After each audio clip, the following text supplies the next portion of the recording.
Speaking of this wonderful young people in the audience, having the conference here really brings the Indian young scientists here to this conference, and there's so many, and it's really a great thing to engage with a whole group of people that don't normally get to come and sit in all the meetings everywhere. So this is a wonderful opportunity for us. Okay. Thank you, all of you. And so as they mentioned, it's a global challenge, and global community is facing this challenge, and they are here to solve this problem. This discussion, this meeting will bring a lot of things in the domain of in the public domain, and then maybe we will come up with some solutions. So I think now we can start question and answers. So just to start, you have then you know who you are talking to. They have idea. Okay. So this is the 9th edition. Every after 2 years it happens. So this year, what's the new thing? This year, what is the new thing in the science conference? Okay, so I would say that the Solas 3.0 is the main new thing in the science conference. That's our next science plan, 3.0. Yeah. That's the third one. Very creative, I'm sure. So when this program started, science plan was written. So next, what we are going to do next 20 years. So that is over now. Now, you know that problem is still there. So we have understood partly. So now we are writing what will be done next 20 years. So this is the meeting where it will be decided what way our Solas will be moving, and whole science plan will be written for which international Solas people will be following. And as far as the next thing too, I mean, scientifically, we're learning that during this meeting. We have invited the very best scientists from around the world to give talks, and they are informing the whole community for the discussion. The way that these science meetings work is very interesting, because we need the discussion, we need the collaboration, and then after that we go away and find out what the new things are. And so our meetings are in the morning. We have talks where everyone listens and learns, and then the afternoon is all discussion groups and poster sessions where everyone talks around their science. And so surely half of this meeting is trying to answer the question you just asked. What is the next thing? And we're going to get that from the young people who are here, from people all over the world come here, and they discuss what they view as the next thing. And we are watching and taking notes, and we will meet after this meeting with the Scientific Steering Committee and try to capture what we hear at this meeting. So your question is being answered in this conference. The scientific community is at one level, on one side. The administration, state administration or any country's administration is at different levels. You discover something, you suggest something, how it is accepted by the governance part, the government part. Yeah. You want to go first? No, you can go. We just had a talk this morning on a suggestion to embed our science into a framework that was more accessible to global change. And I won't say even global climate change, just change in the way that we understand the Earth.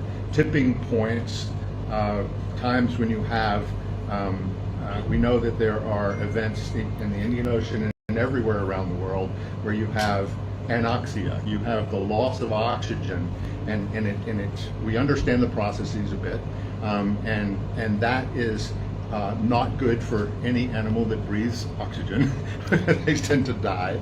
So those types of problems, if it becomes, it's somewhat a natural phenomenon, but warming and changes that are happening make that process more intense.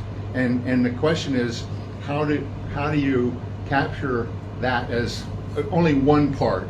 How do we capture that and inform governments and policymakers to know that they need to take action? When is it bad and when is it not bad? And those kind of things are being discussed. We had a talk just this morning about a framework to frame our science into this policy space, which I got to say, I'm a scientist, and talking about policy, I you probably. What were your experience for last 20 years? So I Oh, can for the last answer- 20 I years. can Okay, answer go. that. Okay, so I think there are three main avenues that Solas as an organization uses to enter the policy domain.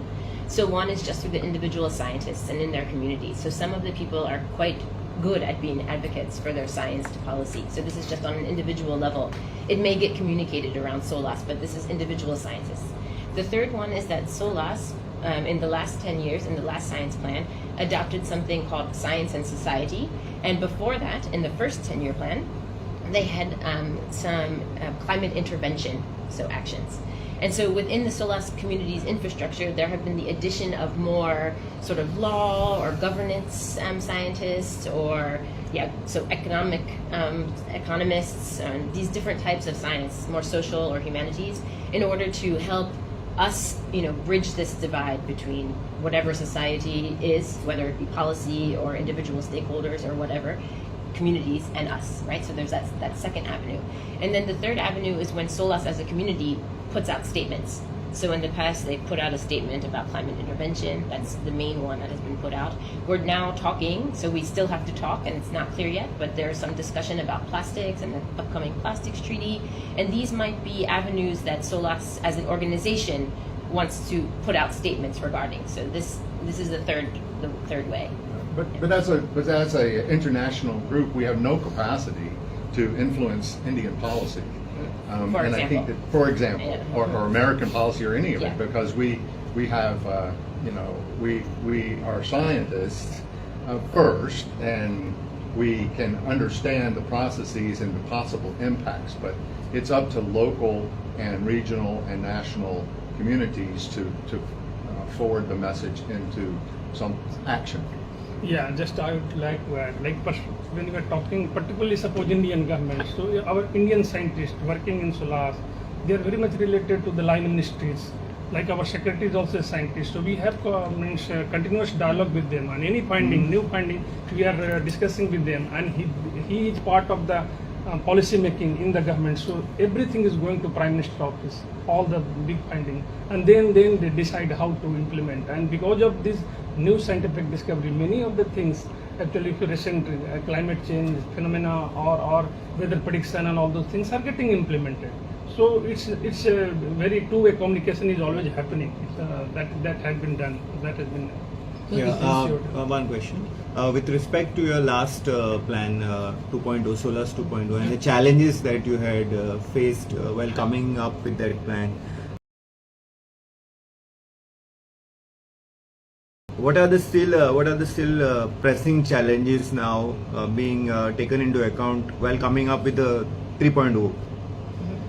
In terms of science? Yeah, in terms of specifically? science. So I would say this deoxygenation is a very big topic that Big still one. comes up. The thing about our science plans, and I helped write the very first one many years ago, is mostly in all science, it's a incremental understanding that and so every question that you ask doesn't exactly get answered before asking new questions. It's this why science is such a fun occupation for me, is that you never know the end. You always learn more, and then you can ask new questions, and you learn more and ask new questions. So I think that all of the items, I think there were 3 scientific foci for the first plan. It ended up 5 for the second plan, which is my point. Is everything you have new questions as you enter the ones, and the ones that are put there to start with, they develop into more research on the same thing, because we now know we need to know more. I'm not explaining it very well, but there's a transition, I think, for everything that Solas does. We learn new things, we ask new questions, we learn about those new questions, and we ask new questions. And in doing that, we develop a more comprehensive understanding of the air-sea interface. And the interaction between atmosphere and the ocean is what we're trying to understand. Will it be the same now that it's warmer, or will it change? And those fundamental scientific questions are trying to be asked. So I think that there are phenomenon that like deoxygenation and things like that that are individual things, upwelling systems and fisheries and things like that that are part of the mosaic of what Solas is trying to do. But I think we can give some examples of things. Okay. I mean, I think extreme events in the Solas domain. This is something that's entering the science plan that wasn't technically in there from the very beginning before. I think these things like deoxygenation, things like the changing carbon sink in the ocean, I think this is also a big topic. I think sea ice and everything that's happening with sea ice and also land ice, I think this is also, like at the coasts, this is also a big topic. And I would say that not from the discovery science perspective, but from this kind of solutions perspective, everything around marine carbon dioxide removal is on the table, because I think there are so many questions regarding marine carbon dioxide removal. So MCDR is what it's called. And it's a huge topic now. Everyone is getting in there. And I think there are some fundamental research questions to ask about that. So I think MCDR is a really big topic. Just one example I will add. See, till now, people are very happy. At least some happiness was there that whatever CO2 we are producing, about 30-40% is going to the ocean. So at least in atmosphere, it is going less. Now, when we are studying, now as they have told, because of high temperature, we are losing oxygen. Now we lose CO2 also. Whatever has been absorbed till last 30, 40 or 50 years, that will be again going back to the atmosphere. So what will happen to that? So these type of questions, this type of understanding are getting developed. And as they have told, now how to remove the CO2. So there are, now people are talking about removal of CO2. So whether you can do seaweed culture production, or you can do removal by iron fertilization, or direct you can remove CO2 from the atmosphere, directly put in the basalt layer. So there are many ways, but not means we know how to remove, but what will be the future consequences? Suppose you are removing CO2 and putting the deep ocean, what will happen to the deep ocean biology, ecology? So this type of question again we have to understand totally, then only something can be done. So this will be part of the new How science. it is related to changing human behavior, pattern, habits? How is what exactly related to that? Our program or? Our program. No, rise in Science. temperature. Oh. That everybody knows, because you see, No, but I'm just, without taking that into consideration, you cannot just... no, everything is our luxury, means everything is our, thing which is happening into atmosphere. From where the CO2 is coming? Because we need energy. Our dependence on energy has increased so much that without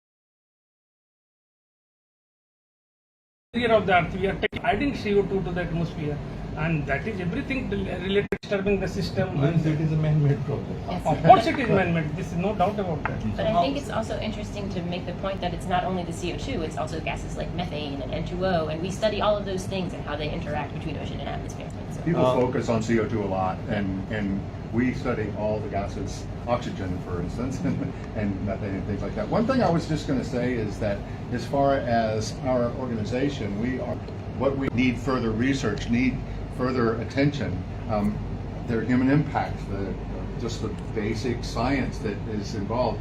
And so we try to frame up the pressing questions, and then it's up to every one of the scientists to go to their national countries and get the money to go out and study these things. I mean, so bringing 20 nations together in India and in talking about the current state of the science gives them the ammunition to go back to their countries and write a research grant and get some money and study different things. So we try to leverage our expertise and our interactions and collaborations to send everyone back to because you have to have money to do science. Funding is a national activity. What we do is an international activity, and we just try to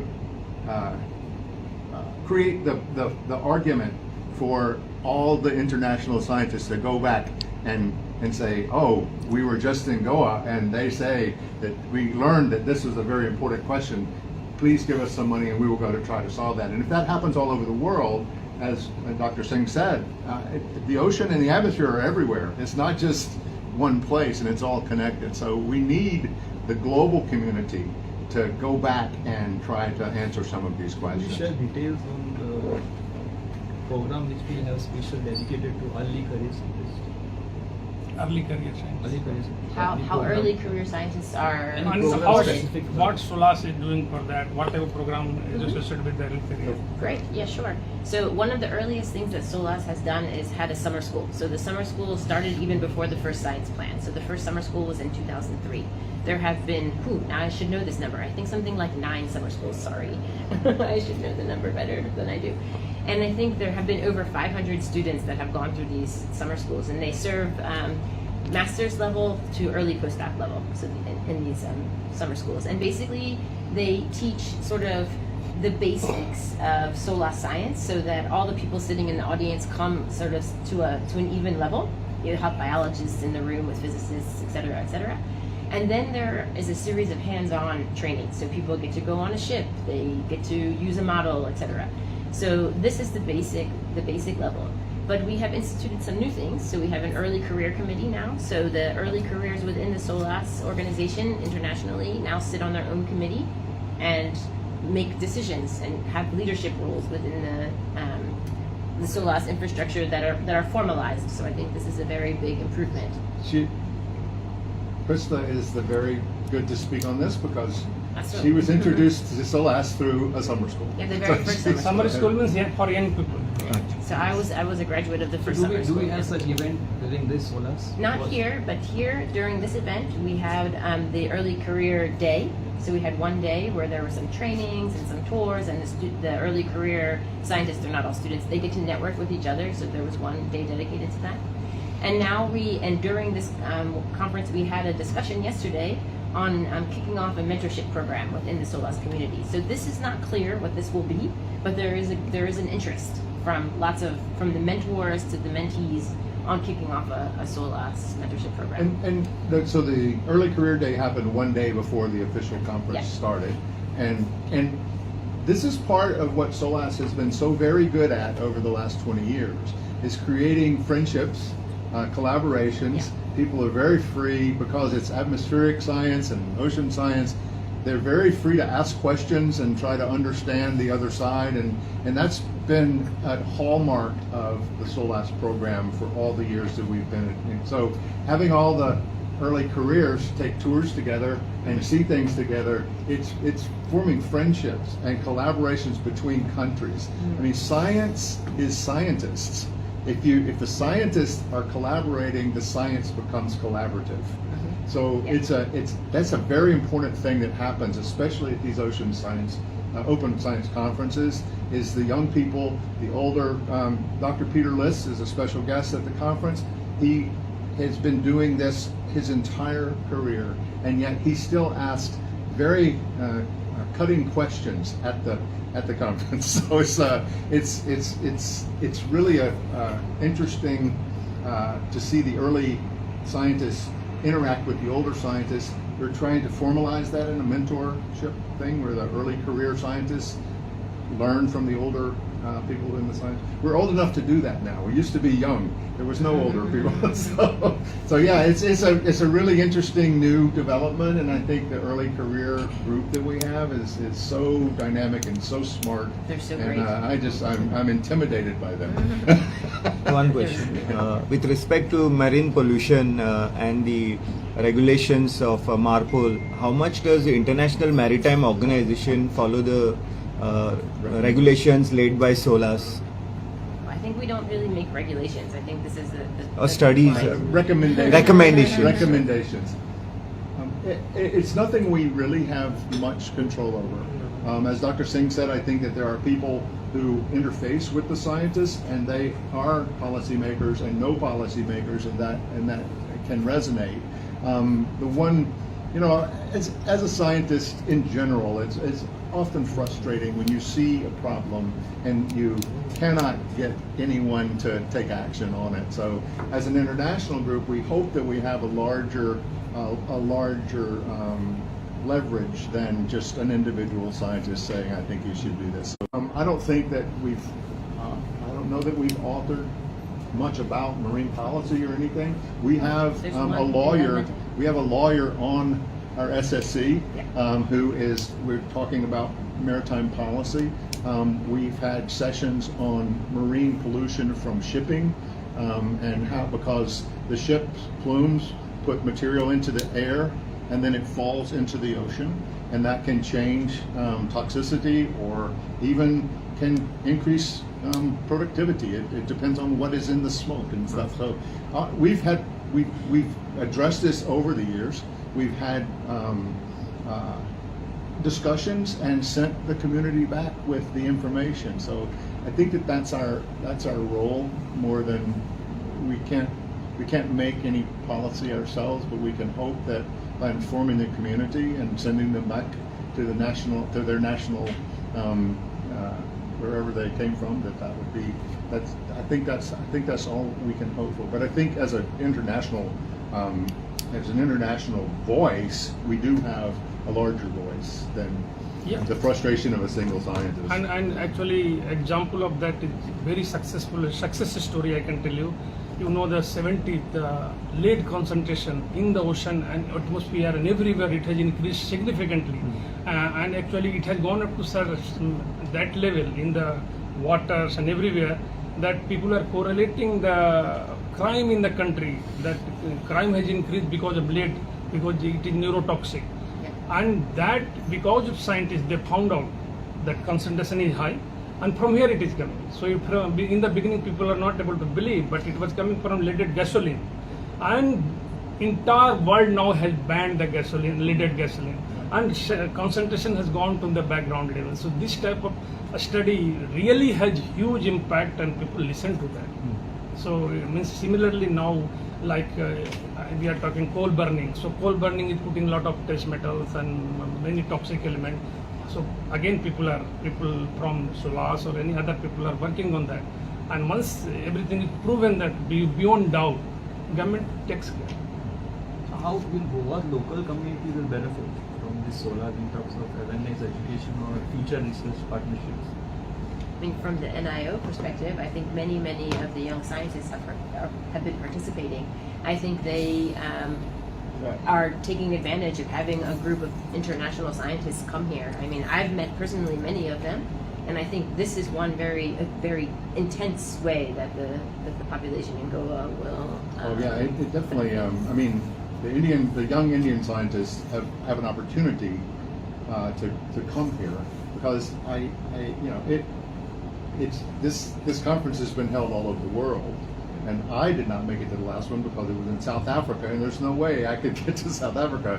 So having it in India is of a direct benefit to Indian scientists that can more easily attend, and at that point they can talk to one another, they can talk to scientists from around the world. And so I think that what you generate is an excitement, as a scientific buzz, scientific excitement that translates into work. It's always, scientists are very strange people in that if we can do our science and be left alone, we're generally happy. That's kind of the way scientists think about things. And so creating that excitement and the collaborations, and when you find someone else that cares about the same thing you care about, then it creates an energy that creates productivity. And I think that it's hard to put a number on that. It's hard to put an exact measure of that, but it's absolutely real. It's absolutely real.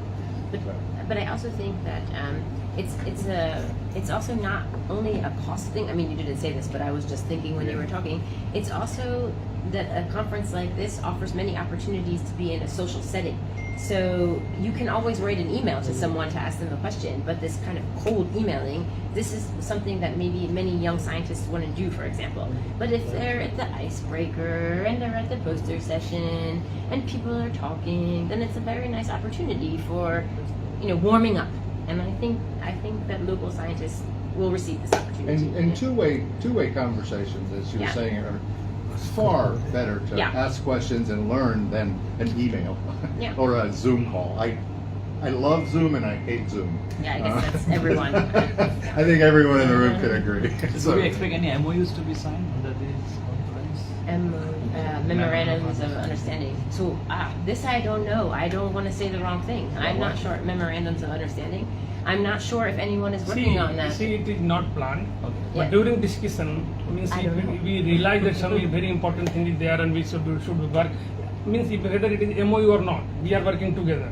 Entire globe is working Very good together. answer. Means particularly when we have climate change and ocean interaction and all those things. But if we realize that yes, we should have, or inchute to inchute we should have, I think that will also outcome of this conference. But right now it is not planned. So and no one is against that. Yeah. And I don't know what individuals have planned, right? Yes. So we don't know everything that everyone's doing. We bring the crowd together and see what happens.